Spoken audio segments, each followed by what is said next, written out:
Good evening, everybody. It's 7:05. I'd like to call the Government Operations Committee to order. Can I please have roll call? Fokaitis. Here. Folks. Here. Bungard. Here. Munns. Here. Lencioni. Here. Kim. Here. Petrilla. Here. Werble. Here.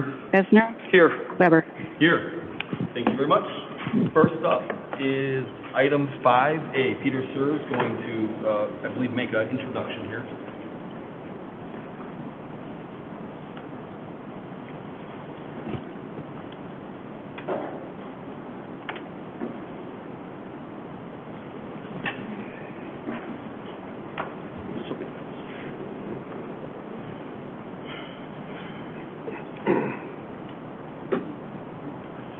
Find the button to start it.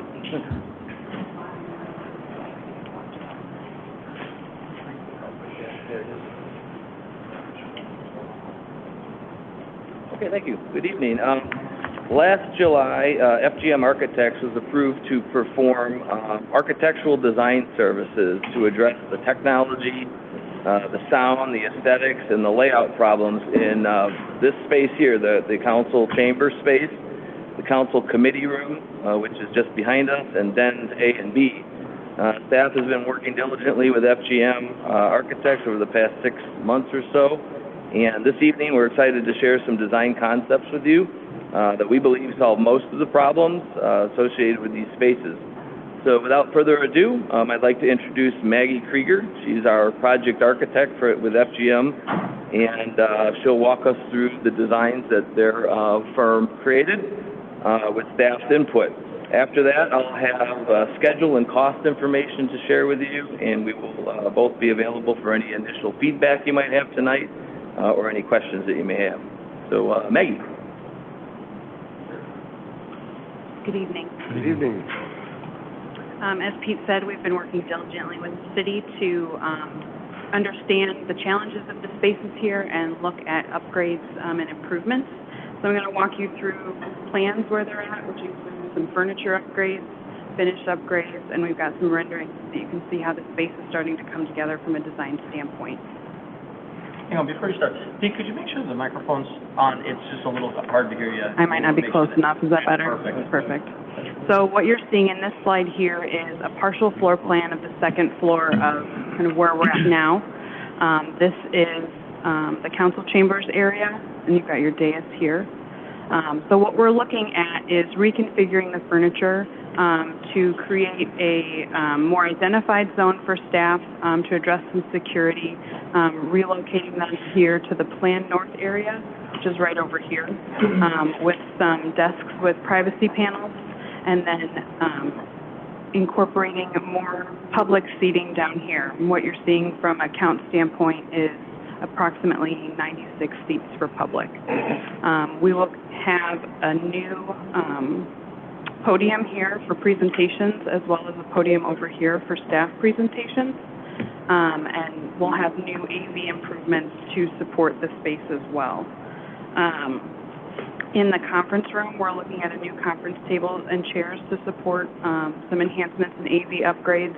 And then in the den, it's currently separated into 2 separate spaces. You may recall that there's a divider to create 2 rooms or have it open as 1 room. It was communicated to us that it's really not often used as 2 rooms, if at all. And there could be some space savings and allow additional flexibility to that space if we eliminate it and create 1 space for use. So what you're seeing in this layout is kind of a group, larger conference zone. We would propose flexible tables and chairs here, so this could also be used as a training space as well, which you'll see in some of the renderings that I'm going to share here soon. And then in addition, with some of the modifications we're making to the den area, there's a couple of sinks and like little kitchenette areas. We're going to be moving that out into the hallway, so there's flexible use between both the den and the conference room for that purpose, rather than it being within a space that could be rented out or used out by a specific group. Either space could have access to that amenity. From an interior improvement standpoint, we're looking at finish upgrades and acoustic improvements. You've probably realized there are some acoustic challenges in this space related to mechanical, related to AV that could be improved, and also some finishes that could enhance how the sound bounces around in the space. So in addition to paint and new carpet, we're looking at new wall panels that have a thickened sound absorption rate to them from what we currently have in this space. Looking at potentially dropping down probably about 6 inches from the ceiling, an acoustic ceiling tile system that would absorb some of the sound, making some mechanical system modifications, whether that's the airflow to the system, the duct turns, you know, those kinds of modifications that can control how the air comes out of those diffusers, and then lighting improvements in here as well. Oh, I guess I should say, too, this is the finish palette, which you can see and touch the finishes that have been selected and proposed for the concept over here on this board. But we're looking, in general, carpet tiles, a mix of carpet tiles in this space here, and a carpet tile in the den and conference room, as well as some wall coverings and acoustic wall panels and paint finishes. So this plan is just showing you where the carpet is intended to be used. The darker carpet is planned for the den area and the conference room area, and a mix of 2 of the lighter carpets with a little bit of patterning is planned for the general council area, and one of those carpets will be used up behind the dais. Here's an interior perspective of looking where I'm looking right now. So you're seeing new trim colors, new paint colors on the wall, a wall covering on this back wall here, and what we're planning from an AV standpoint is an LED wall system. The intent behind that system is, with the space having use during the day when there's lighter, brighter light coming in, there's a clearer picture with that system versus a projector system, even if we were to go to a higher quality projector. So that serves the function of the use of the space kind of at any time of the day. And then in addition, in this space, we're planning to include new conference monitors at the dais and microphones, new microphones for staff desks, new speakers throughout the ceiling of the space to allow anyone sitting anywhere to hopefully hear a lot better. And then also, here's another perspective, but then at the back of the room, we would like to have 2 monitors, which would allow you to see presentations and then also give some flexibility to use the space differently if you wanted to break out and have huddles kind of in the back of the room or at the front of the room. That gives you some flexibility of how you're presenting and sharing information to the public in any given type of meeting. This is the perspective of the interior finishes in the conference room, which is right back in there. So you're seeing some new paint, a new monitor. There's also going to be enhanced microphones and camera infrastructure to support virtual meetings in that space, and new speakers in the ceiling as well. And then similarly in the den, new monitor wall speakers to enhance kind of the audio experience and microphones to support virtual meetings. And you'll be able to see this space can be configured in several different ways to support various meeting types. And this is just a look back the other direction from the den. Again, showing the other configuration.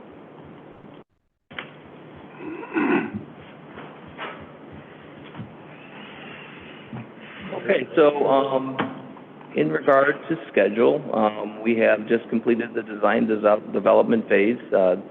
It took us about 9 months to do that. We are looking for your feedback before we move into what we call construction documents.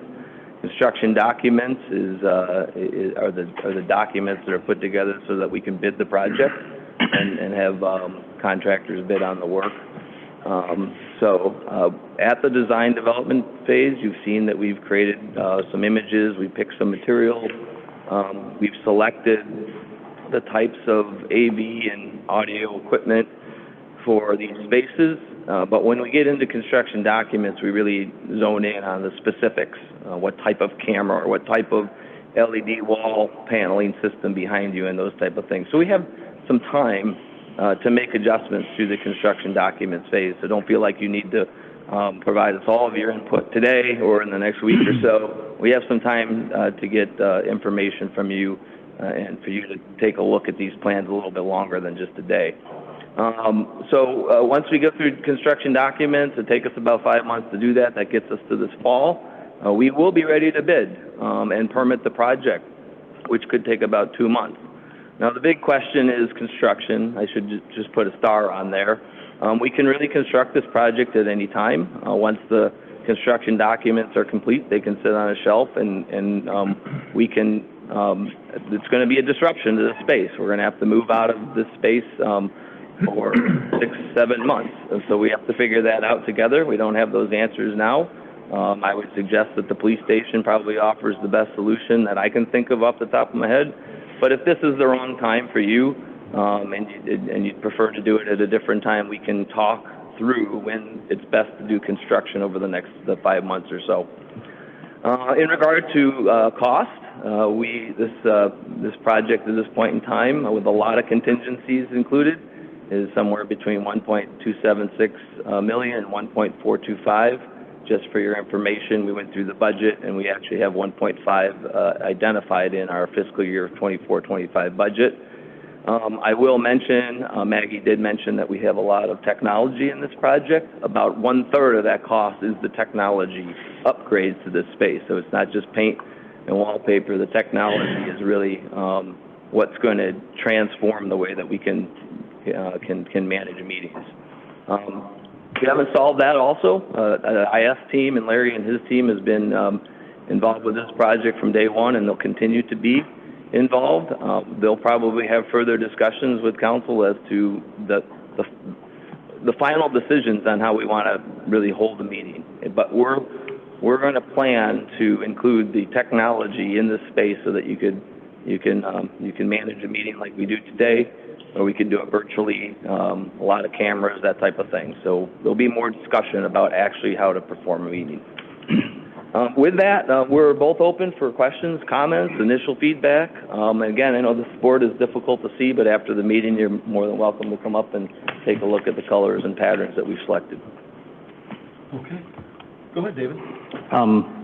First, I know, Peter, you showed me this a couple weeks ago. I think it looks great. Personally, I'm not an architect or anything like that, but it just visually looks nice. I appreciate the technology upgrades too. I've always been, for years, advocating for more cameras and things like that. But Peter, I just had a quick question. When was the last time this room has been upgraded before? That's a good question. It's been over 15 years, because I haven't seen it upgraded in my time here. Right? I don't know exactly. Ron might know. Yeah. If I remember correctly, it was like the early 90s. I remember we did it somewhere in that area. We did all, or maybe late 80s even. But it's been a while. Might have been 40 years. No. Interesting. Okay. Not A while. A while. Yeah, sounds okay. So it just my personal high-level feedback. Again, I like it. I think it's needed. I want to invest in this building. This is a very important building to the people and to the city, and I think in this room in particular. So I think it's a good plan. So thank you. Go ahead, Ed. Is all the furniture going to be replaced? The dais, the podiums, everything? The dais is intended to stay the same, but the chairs that you're sitting in will be replaced, and then the chairs and staff tables and chairs will be replaced as well. Okay, thank you. Go ahead, Brian. One of the big complaints that at least I've received quite a bit, is the sound. A lot of the residents cannot hear us, or we can't hear them, like we have difficulty hearing you. So what are the two things? Is the audio that would be upgraded, and then what is it the HVAC system, or what is that, what's going to change there with that? Sure. So what you're seeing in this rendering here is we're actually doing a drop acoustic ceiling. The intent behind that is it's a softer ceiling material that will absorb some of the sound, so you're not going to get all that live bounce around that we're kind of experiencing now. And the intent is to kind of take a look at what's going on with the mechanical units above. potentially modify the intensity of airflow, because when you hear the system is on, it's very loud and disruptive. So how can we mitigate that? So it'll be modifications either in duct routing, how it comes out of the ceiling and the rate at which it comes out of the ceiling, and then other materials within the space that can help absorb some of that sound so that you can hear better. Okay, and then the conference rooms in the back, are those going to be interactive type screens for residents? If there's an overflow issue in this room, will they be able to sit in there and still participate in these meetings? That's the intent, is that it would have that functionality, yes. Okay. Okay. Yeah, I like a lot of aspects that we're looking at here to enhance the overall experience for our residents. So, for me, the biggest thing is the audio, to make sure we're being transparent so they can hear what we're talking about, we can hear them. And so I like a lot of the things that you have in there right now, so. Go ahead, Ron. Yes, I agree with the sound system. I mean, I watched when I've been ill or something, I did Zoom for a meeting. I could barely hear people up here. I could barely hear the audience. Very hard to understand. It's hard to understand you in the beginning. I don't think it's you. I think these microphones, are we going to have the same style microphones where they only turn on when you talk into them? Or is that something down the road? I think we're still working out the logistics of exactly how the microphone works, and that's some of what we want to confirm with council is how does that operability want to work for you guys? But because there are a few different options, but it could be a turn on, turn off, or sensing sound as well. It used to be turn on, turn off. The buttons are still here, but we changed it. Something with the audio system before. And like these microphones are kind of like too far away from us too. But yeah, I think we need to do a redo on it, make it more up to date and technology friendly. I think that's very important. We have the ways of doing it. I think we need to make sure that the residents can actually hear what's going on in our meetings. So I'm in support of this. I think one goal of the project is to just make things a little cleaner, and I think even from where you're sitting, the screens won't be as bulky. There'll be thin screens that you can look at in front of you, but you also have the two screens behind us that if you want to look out into the audience, you can see that as well. You're right, the microphones will all be brand new, and we'll figure out the functionality of that, but we've got that built into the cost so that we can provide any functionality we want. And the sound is key. I mean, that's one thing that we all recognize. There is a set of architectural and engineering drawings that go along with the renderings here that have been completed as well. If anybody's really interested in geeking out with those, you'd be glad to share those with you. But I think I counted, we have 6 speakers in this room right now. I think that the plan had something like 30. So just to give you a perspective of the type of improvements on just the sound alone. Go ahead, Mark.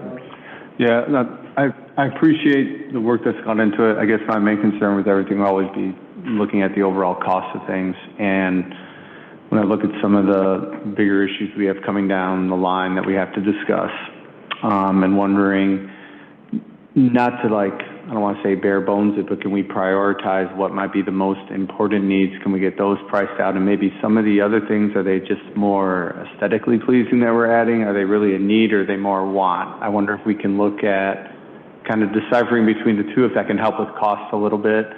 But again, I do appreciate it. I'm just trying to see what is actually really needed for the enhancement compared to wants as we move forward with this. Yeah, this type of project is really primed to create a lot of alternates for the project. So we can bid the whole project, but break it down, for example, by room. So perhaps the den or the committee room is priced out separately so we can see that. So if we want to tackle this room first, we'll have all the AV equipment, for example, priced out separately. So maybe we don't install the 2 monitors on the back if that's some cost savings. So this project is really kind of primed to break it down that way. Great, thank you. Go ahead, Paul. Yeah, I appreciate you saying that, because I just raised my hand at the same time, because I mean, it's a beautiful project, but we got to take a look at the cost of it, because when you just think, if you're saying about a third of it is technology, that means that just in decor and furniture, And reworking HVAC, you're at $800,000 to $1 million. And I mean, you just take a look at other building projects, it just seems expensive. So I want to make sure that we're making reasonable choices. Yes, we want this to be a great room and we want it to function. It just seems like a big number. So as we go through, I would definitely like to make sure that we see, how much each of the elements are costing, because as we're, taking a look at stretching dollars and taking a look, at the price of budget shortfalls and things like this, it's a big number. Jamie, go ahead. I have two questions. First of all, this is a very nice presentation. Thank you for putting this together for us. My first is about the acoustics, and I'm curious if the panels that you talked about, if that would address in any way any of the exterior noise that comes inside. Because we do hear a lot of, because of our proximity to the fire department and police cars and things like that. Yeah, no, that's a fair question. Likely, you're not going to see a huge increase from outside sound, because I think where that sound is coming in is through your windows. So we could cover those up or close them in, but I don't think anyone would want that. So unfortunately, no, I don't think it's really going to address exterior sound all that much. It's really meant to reduce kind of the activity of sound bouncing around the space that's in here. Okay. And then my second question is, it might be for information systems, and it's about the technology, because if a third of the cost is technology, I'm curious what the lifespan of some of these pieces of technology, like if we're getting different monitors, if we have these pieces that are on the walls, is that, I know this is technically a one-time purchase, but are these things that are going to need to be replaced or repaired frequently, every 3 years, every 5 years, or are they going to require a lot of maintenance? What's the cost upkeep for that sort of thing? Yeah, unless you know, Larry, do you want to try to answer? Yeah, so we will probably keep a replacement schedule like we do with all the rest of our equipment. So we'll start building funds to be able to make sure things are replaced at a regular schedule.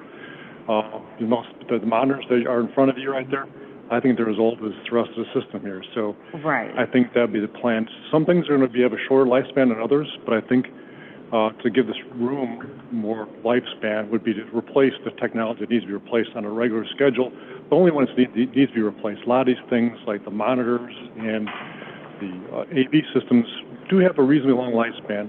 It's hard to say, 5 to 7 years, I would guess, at a minimum. So, I would say we would want to make sure that we replace things that need to be replaced, but also be mindful that a lot of these systems aren't built to last. Right, because I think like the projection system probably has a longer lifespan than maybe an LED. Exactly. Display does. So. Okay, thank you so much. Appreciate it, both of you. Go ahead, Ryan. This is probably a question for Heather. Do we track how many hours or what percentage of those 2 conference rooms are booked in a 52 calendar year? Yeah, we could easily find that out. We have a scheduling system that we book them out. They are frequently used, and I'm glad you asked that question, just because that was going to be my comment, is that some of what is guiding this and driving this is that strategic plan, accessibility, and transparency. Obviously, this room was not set up when Zoom was a thing, when video systems were a thing, so we are having a pretty difficult time sort of making everything fit together and making sure that we can get a broadcast out that people can hear. But in addition, from a staff level, those 2 rooms, we do not really have the capability to host a large conference setting with a Zoom function. And we have a lot of developers that sort of expect that at this point. So we are constantly trying to piecemeal things together and make things work, and that does cause us a lot of difficulty. I know we're constantly pulling IS over to hook things up that weren't really set up for that. So this is part of what this request is, to be able to get us to a place where we can have conference functionality in the way that it's designed for 2024 that our system is not really set up for. But if I can summarize and answer quickly, frequently those rooms are used. I would say daily they're used most of the time. Correct. Not the public. Not the public. They are used by staff, and then we also host developers inside. We have some different groups like Art Council. I know we use them. We use them for some of our commissions and committee meetings as well. Do we track how many people attend these meetings via Zoom or online? I don't know that we have a record of that, no. Because people can pop in and out on some of these. The concept makes sense. We should be upgrading. $1.5 million seems like a big spend for for trying to make a better setting for, I'm not sure people, is the public booking those rooms at such a frequency that they're being, shortchanged with the experience? I know we have people coming into this room saying the acoustics aren't great. We should look at changing them, making upgrades. It's just $1.5 million to me seems like that's a big price tag for some of these things. And I'm sorry, go ahead. No. I was saying before, Peter, you jump in, I was going to say that the den and the conference room, I think, are more staff-driven issues of us trying to have that capability and flexibility to be responsive to both the constituents and the developers that we're working with. So that's really more of those 2 rooms, and certainly we could always hold off on those, but we, like I said, we don't really have any single space. We can host a conference with 6 people and then allow somebody to Zoom in. So it does cause us some issues, like I said, but that being said, certainly understand the price driver, but it is the HVAC and the technology pieces that I think are the most important pieces of this project. And as we're tackling those, paint, carpet, that's not a huge add-on to make the room finalized and finished. And you can see some of the redesign of the staff table as well, as we've been talking about that and doing this. Like, this is not a great functional setup for staff to be able to have everybody answer questions, have microphones, and present in a little bit separate of a manner. There's been some security concerns we've had, and we've had very crowded council meetings of staff and people walking behind us as well. So everything just sort of gets layered onto it, and as we're tackling it, you get a little bit of a cost savings by economy of scale. Go ahead, Brian. I just want to follow up. I think you made a point that I just want to remind. This is also about safety too. I mean, right? This is part of this is about improving the safety of this room and moving everything over there for exit to get out. So it's accessibility, it's transparency. So there's a number of things. I like the idea of pricing this room, pricing the den, pricing the other room, maybe kind of break it down that way. I think is a good start. But I understand the needs of staff as well. So. Go ahead, Bob. No, I agree. I think it's all really great, and obviously something being 40 years old needs to be looked at.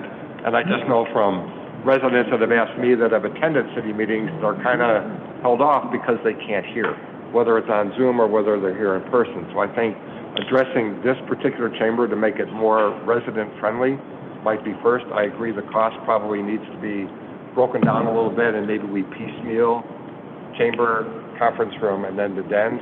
However best to do that, maybe in the construction documents, we kind of parse that out over some period of time, and I don't know what that is. So, but I think looking here, the safety, the acoustics, and as Mayor Vitek has said, getting more of the citizens involved, and if they feel the space is more comfortable and they can hear, then we might get more citizen participation, which we're looking for. Again, the openness and transparency, to your point, Heather, and everybody else, makes a lot of sense to me.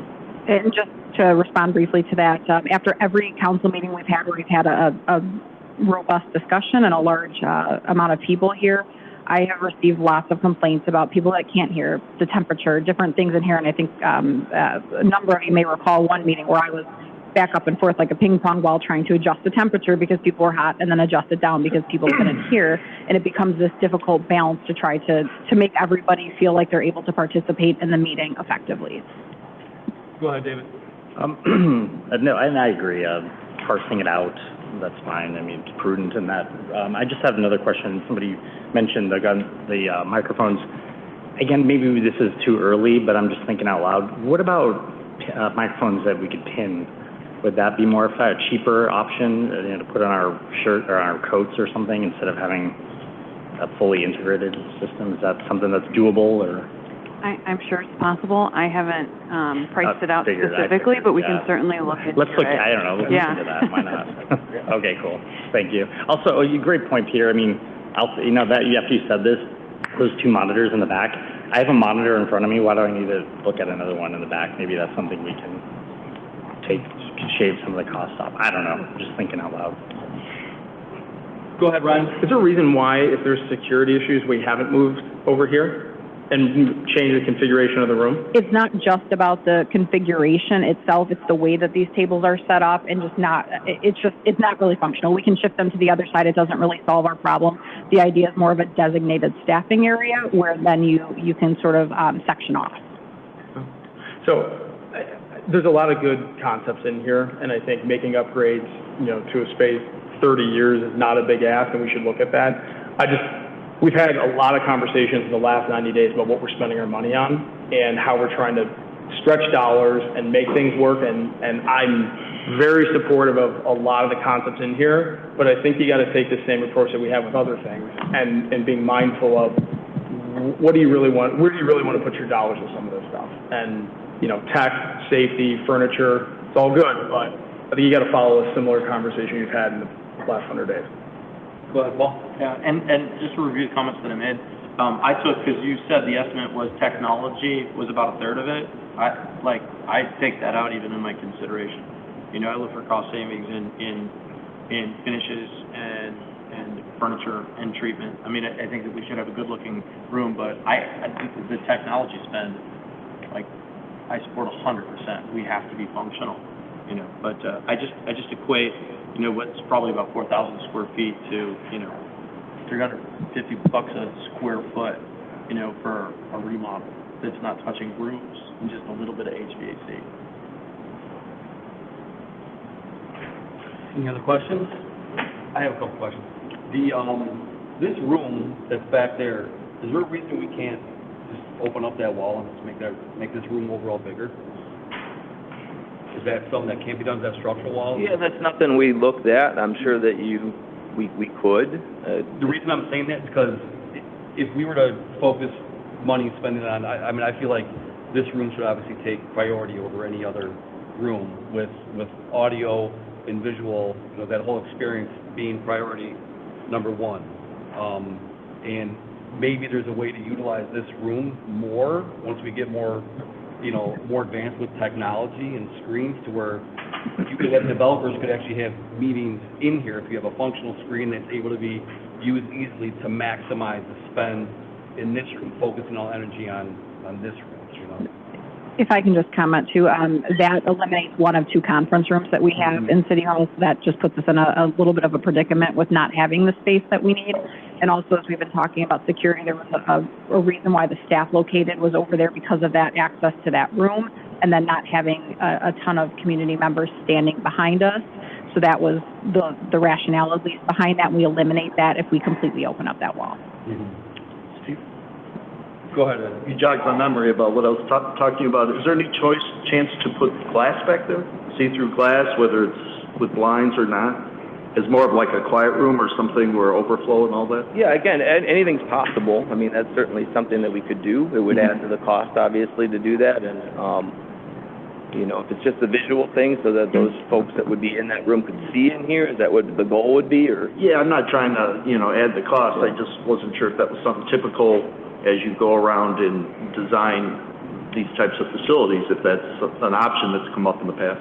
I haven't seen it lately on projects. I think people are relying a lot more on the technology where they've got the monitors and they've zoomed in and they can see the presentation on the screen. So I think that's been a good solution for a lot of overflow situations that different communities have found. Thank you. Hey, Steve, I'm sorry. Go ahead, Ron. I just want to correct my dates. I said it would have been the late 90s, like 99 or something we did it in that area, not 80s. Getting old. But yeah. But yeah, it would have been the late 90s. Go ahead, Mark. Yeah, you talked about alternative locations, and obviously the police station right off the top sounds the most logical, but has there been any other discussions of any other possibilities where we could go? I mean, not that the police station would be bad because it's the most updated building, probably the best technology, you know, is that probably the prime location where we would move for that, or is there other thoughts? There's definitely some negatives to that just because that room too is not set up for this type of meeting. So one of my thoughts was that we talk with one of the other intergovernmental agencies and perhaps lease space from them as they're set up for their board meetings. That might be the most functional and logical for us within the city of St. Charles. But certainly want to explore that and talk about timing on that with the city council. Thank you. Go ahead, Ron. Peter, did you say this is built into the budget for next year, or is this an add-on? This project, the construction costs are proposed in the next budget, fiscal year budget. Thanks. Any other questions up here? Peter, do you need anything else from us? I think this does come with a recommendation, just to give you a perspective about that. What we're looking for is just to simply move into the next phase and keep this project moving. It doesn't commit us to spending $1.5 million. There'll be a lot of other interaction as we move through the construction documents, and certainly we'll take your comments and questions and ideas over the next several months. Does the decision today, going into the next phase, cost us any more money? It will cost us some architectural engineering time that's already been approved.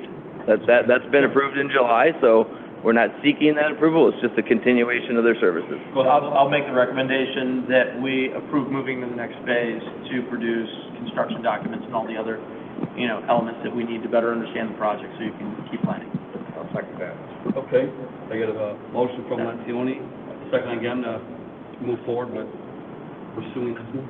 Peter, as we do that, and obviously as the construction documents go out, and as the timeline said, so that prepares some of the basis for bidding the projects out, which might get us a little finer tune of what the total cost might be. That's correct. We're gonna know a lot more in October than we do today, and the costs will be much more definitive, and the way we can bid this project will be the same.